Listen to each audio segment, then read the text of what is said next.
연일 박나래의 논란으로 연예계가 시끄러운 가운데 이번에는 박나래의 새로운 주사 이모가 한 명 더 있었다는 추가 폭로가 터져 나오면서 사태가 걷잡을 수 없이 커지고 있는데요. 최근 불거진 논란들로 인해 과거 방송에서 동료 연예인들이 무심코 던졌던 박나래의 주사나 술자리 모습, 링거 관련 발언들까지 재조명되며 소위 파묘가 이루어지고 있는 상황에 이번 전 매니저의 구체적인 추가 폭로까지 더해지면서 박나래를 둘러싼 의혹은 눈덩이처럼 불어나고 있는 상황입니다. 박나래의 주사 이모 논란이 계속되는 와중에 나 혼자 산다에 함께 출연 중인 키까지 현장에 있었던 것으로 추정되는 정황들이 나오면서 파장은 더욱 커지고 있는데요. 이미 앞서 논란이 된 첫 번째 주사 이모에 대해서는 의사협회장이 직접 고발 조치를 취했고 보건복지부에서도 행정조사에 착수한 심각한 상황입니다. 그런데 여기서 끝이 아니었습니다. 현재 박나래의 전 매니저는 강남경찰서와 조사 일정을 조율 중인 것으로 알려졌는데 이 과정에서 전 매니저가 법원에 제출한 가압류 신청서에는 박나래의 특수상해 혐의뿐만 아니라 허위사실 적시 명예훼손 그리고 무엇보다 충격적인 박나래의 지시로 의약품을 대리 처방받았다는 결정적인 증거가 포함되어 있다고 합니다. 전 매니저의 주장에 따르면 지난 2023년 7월 박나래가 출연 중인 프로그램 촬영을 위해 경남 김해시에 방문했을 당시 박나래는 전 매니저에게 또 다른 링거 이모를 자신이 묵고 있는 숙소로 호출해 줄 것을 은밀하게 요청했다고 하는데요.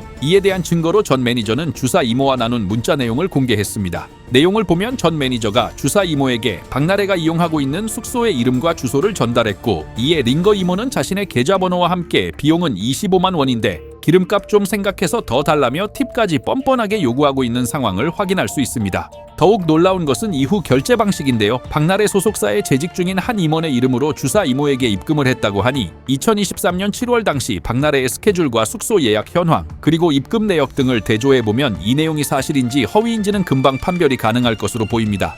또한 박나래의 전 매니저는 인터뷰를 통해 주사 이모들이 정체를 알 수 없는 약물을 링거에 꽂는 모습을 보고 처음에는 박나래를 보호해야겠다는 생각으로 사진을 촬영하고 대화 내용들을 기록해 두었다고 밝혔는데요.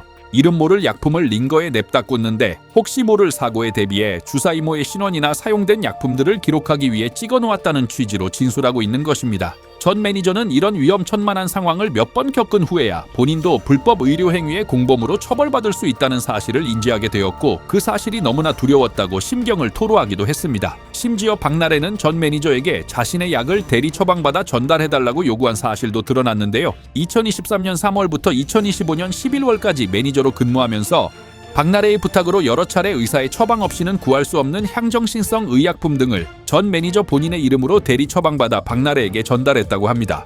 이 과정에서 박나래는 전 매니저에게 대리 처방을 부탁하면서 이 사실이 알려지면 우리 둘 다 죽는 거다라며 공범임을 계속해서 주지시키고 입단속을 시키는 등 전형적인 가스라이팅을 해왔던 것으로 보여 충격을 더하고 있습니다. 이 상황이 무슨 바람의 나라 속 주막에 모인 유저들도 아니고 대체 박나래의 뒤에 숨겨진 주사 이모가 몇 명인지 궁금해질 지경인데요. 현재 박나래의 상황은 파도 계속해서 새로운 의혹이 터져 나오고 있는 상황입니다.